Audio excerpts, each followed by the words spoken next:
Hi, everybody. I recently had someone ask me if I'd be willing to record myself reading my newsletters, and so I'm going to try that. We'll see how that goes. As this year draws to a close and we enjoy the holiday season, I find myself in a contemplative mood. I started this newsletter the other day during the solstice, sitting at my desk, staring out at my snowy wooded backyard, and I want to offer some reflections on hope, light, and what might be possible in this world. At a recent town hall organized by the Neighbors Union in Washburn, I had a few people coming up to me during the potluck portion to say that they didn't feel like leaving their house on a cold December night, but they wanted to hear me speak because I always leave them feeling hopeful. This sentiment hit a bit differently in the moment than it usually might, since I had been in a stretch of waning optimism about the future of the world. But as the event started and I stood in front of the large crowd, my mood completely shifted. I stared up at a sea of people who showed up that night out of care for their community, and I felt a shift inside of me. The room was packed with people, and feeling that energy lifted my spirits and rekindled my fire. This dynamic captures exactly why community matters. In being together, there's the possibility for an exchange in which each of our needs can be met by the other. We don't have to wait for specific gatherings if we know where to look. We'll see that there are people doing the work of building community day after day, often without any fanfare or recognition.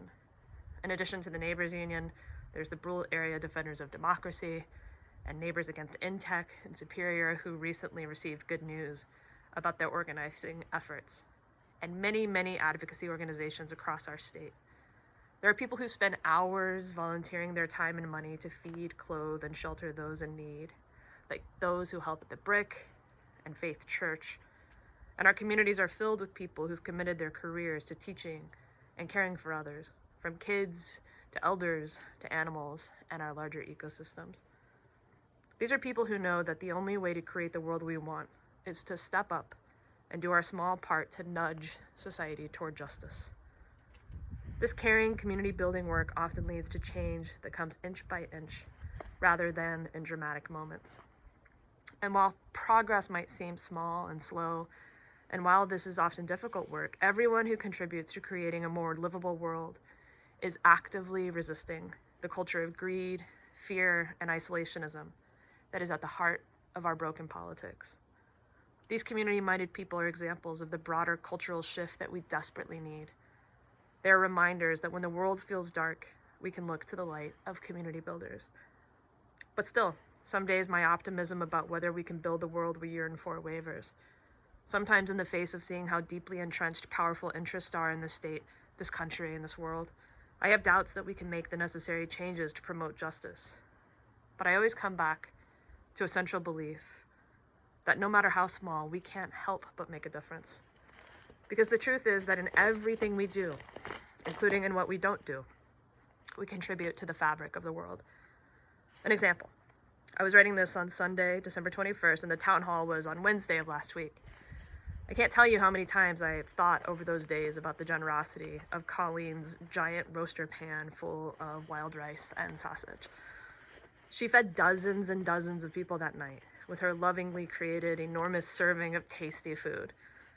It might seem like a small thing to make food for a community potluck, but the nurturance, generosity, and love contained in that dish and all of the others that night lifted my spirit for days.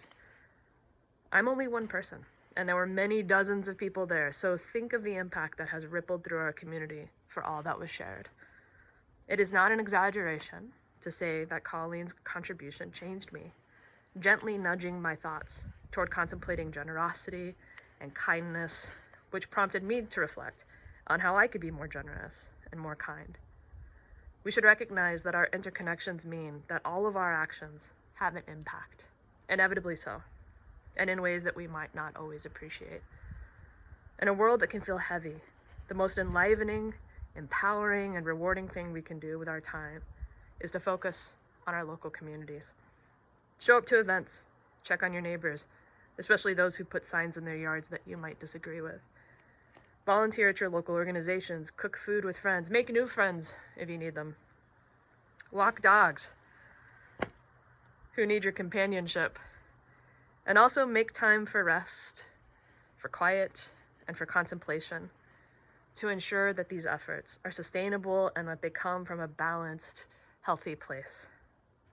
When we're generous with our time, attention, and resources with others, we have taken a stand toward the goal of building a culture that values those things too. Of course, we must also do the basic work of engaging in our political system, and 2026 is going to be a huge election year. But engaging in community is much more important work for nurturing the soil of a functional democracy than following the daily news coming out of DC or Madison. In fact, following the news is often unhelpful.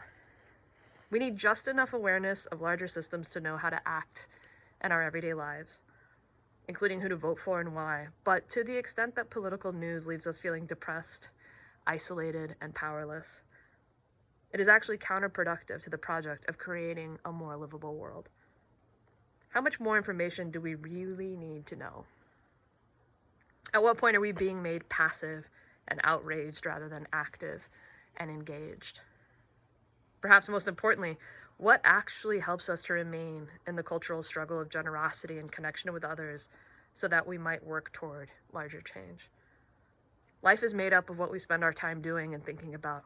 And what a gift to think about the beautiful acts of building community and acting collectively in real life instead of another thing that Trump said or anything else that drains our spirits. As someone who has to follow the news closely to do my job well, I sometimes struggle to follow my own advice. Some days things can feel bleak, and that's when I lean on my faith. I'm a Unitarian Universalist, so though my faith is not sectarian, it is rooted in the lessons I learned as a child about the social justice ethos of Jesus. My most deeply held conviction is that the purpose of life is to love and be loved, and that justice is the word we use for love at the scale of society.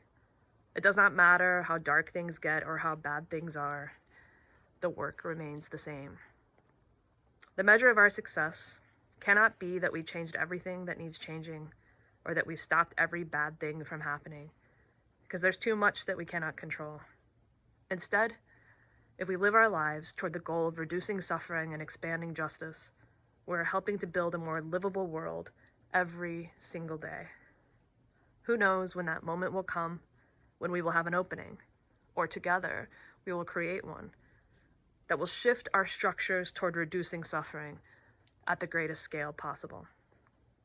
No one can predict when the swell of our collective efforts, which are always happening everywhere, even when we don't see them, will create the possibility for massive social change.